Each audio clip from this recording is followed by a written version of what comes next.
I am standing right now in front of our latest fix and flip project that we just acquired, I'd say about last week. Of course, I decided to record this video on one of the hottest days, 100-degree weather. We are here in Nashua, New Hampshire. This is a single family house with an in-law unit. So there's a lot of options for this one. I'm actually really excited about this one. We just got the dumpster on site today. Obviously, my landscaping needs to be done. I want to take you guys on a tour of the inside since I haven't done that yet, to kind of go over the plans with this one, how we plan to renovate it and get it right back on the market. Like I said, single family house with an in-law unit. It does have a pool in the back. The yard is a pretty big yard. It also has a pool, like I mentioned. Coming in, you have an entryway. To the left is the main house. To the right is the in-law unit. And then you have your back deck, back area, and then the pool in the back. So there is a hookup for a washer dryer in this closet. So this could serve as a laundry closet. And then you could use this as a coat closet or to store things like a vacuum. So I guess my house comes with a vacuum. All right, starting off in the in-law unit. So entryway, coming into the in-law, it is a 1-bedroom in-law unit. So you see you have the living space with actually pretty high ceilings, a nice skylight, separate access to the backyard. Plan right now is to get rid of the carpets, get rid of this floor. We're gonna do all the same floor all the way into the bedroom as well. Okay, obviously paint the walls. We'll update the recessed lights. So these cabinets are actually not in bad shape. We're gonna get all new appliances. We're gonna keep the cabinets. We're gonna add cabinet hardware on them, and we're gonna change the countertops, maybe do some nice granite or quartz countertops. And as I mentioned, new appliances as well. You guys thought I was lying. Look at the temperature in here right now. So bedroom, very spacious bedroom, ceiling fan. Both parts of the house also do have air conditioning as well. There's the closets. And you have 2 access points into the bathroom, which is a good sized bathroom, right? So we'll get a new vanity, new toilet. And this stand-up shower is actually not in terrible shape. So we'll change obviously the finished fixtures, but we'll just reglaze this and it'll look brand new. Maybe add either a shower door or maybe a curved bar so there's enough space on the inside. These in-law units, they can be very attractive to certain buyers because if you are a family that has your elderly parents living with you, it's a perfect option for a family like that. But also, let's say you don't and you maybe just want to be able to live in your property with the potential for a rental unit. That's also a play there as well, is to just rent it out to another tenant/family and get some rental income to subsidize the cost of your mortgage and your living cost. So think of it as, ADUs, accessory dwelling units, which are now becoming more and more popular in Massachusetts. It's like an attached ADU if you wanna, kind of play that game. Okay, all right, main house. As soon as you walk in, you walk right into the kitchen. Decent sized kitchen. I'm keeping the island. Yeah, we're getting rid of just about everything in this kitchen. So we're gonna keep more than likely the same layout. We're just gonna have new cabinets, new appliances, new countertops, new flooring, paint that, either change or paint that wall. Obviously we'll change our light fixtures as well. You have access directly into one of the bathrooms. So this bathroom right now currently has a very claustrophobic stand-up shower. I would feel tight in this shower. I'm not a humongous guy. It also goes with access into one of the bedrooms. So the plan is we'll probably close off that door. Behind this wall is a closet. So since we're closing off that access point, we'll extend the closet to make the closet bigger for the bedroom. We'll move this vanity maybe over here, and we're going to extend this shower. That's the preliminary plans. At the end of the day, and then behind me, just toilet and storage unit, I guess. We're gonna completely gut this bathroom. So I have options. If I need to, move the shower on that side, right? Obviously, the more moving around I do, the more it's gonna cost with plumbing. But I have plenty of room to play around since I'm gonna be completely gutting the bathroom anyway. I do have some room to figure out the best optimized use of the space. We are back in the kitchen. This is just a closet. And then on the other side are stairs leading down to the basement. So there is another entryway So you saw the common entryways over there, but there's another front entrance here. So there's a stone patio right there, and that's where I was standing. Okay, the living room. Very high ceilings with beams.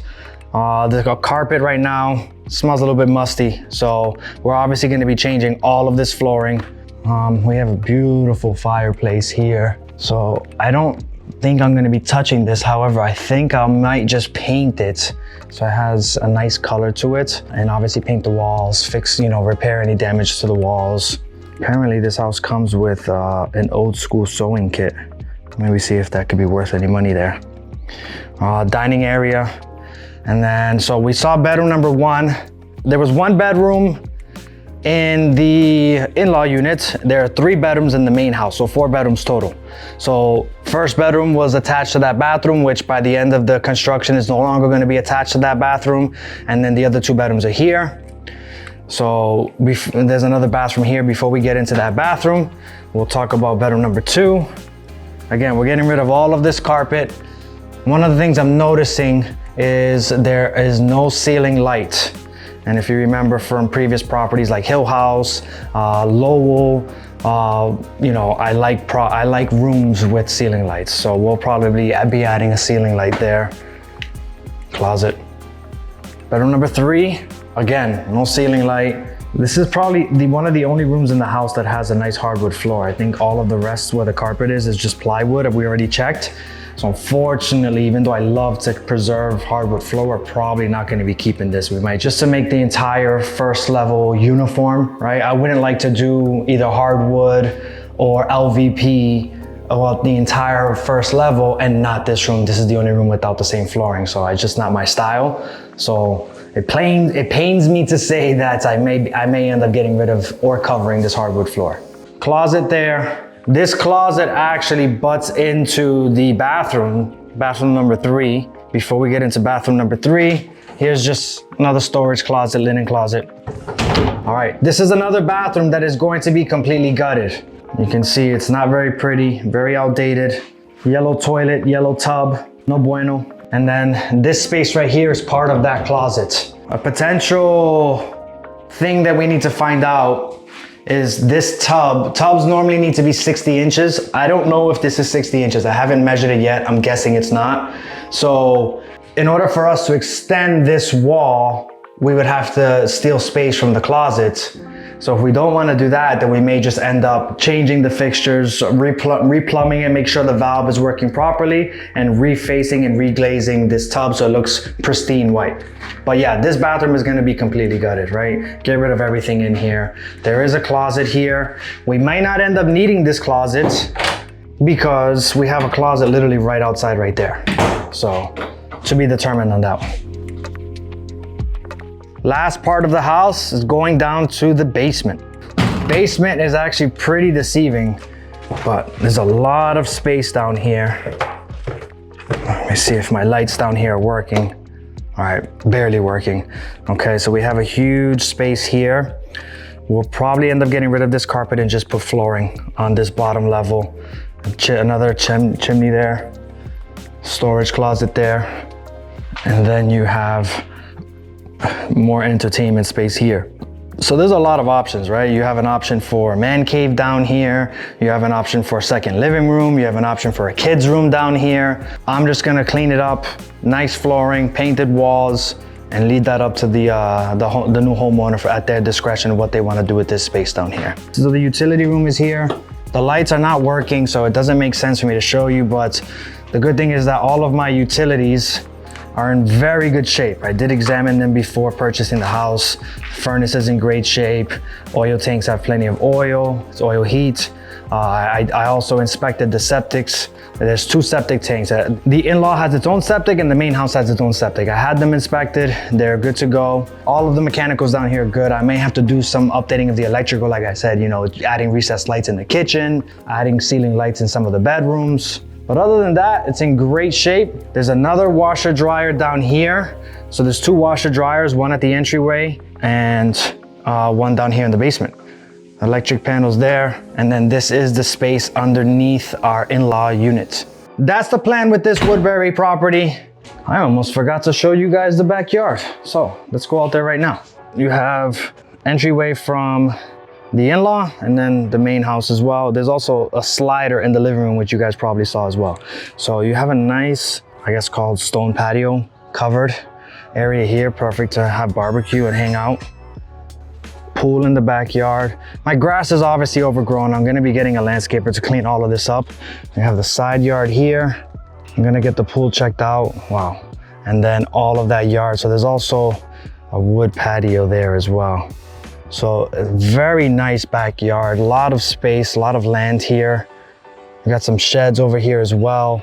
Well water, which is pretty typical in these parts of New Hampshire. Access bulkhead as well down to the basements. We had to actually go through a lot of challenges to make sure that we closed on this property. I actually put up a post figuring out what type of name we should come up with this property, because 2 days before we were supposed to close, my lender ended up backing out because of an appraisal issue. We ended up reaching out to other lenders. We were able to extend the closing. Luckily, my seller was able to work with us, and they were understanding that sometimes these things happen. Able to reach out to another lender, and we got another appraisal that was literally $200,000 difference. So goes to show you that sometimes you have to fight for the deals. I'm looking for a proper name for this property. I've gotten some examples like the Balboa deal, because we fought to make sure we got this to the closing finish line. If you guys have any ideas for what we should name this property, definitely comment below. And one I like the best, I'll probably end up choosing, maybe send you a gift card or something like that. Other than that, let me know what you guys thought about the property, thought about the plans. Do you like the area? I didn't show too much of the street, but it's a dead end street off the main road. And yeah, let me know your thoughts in the comments.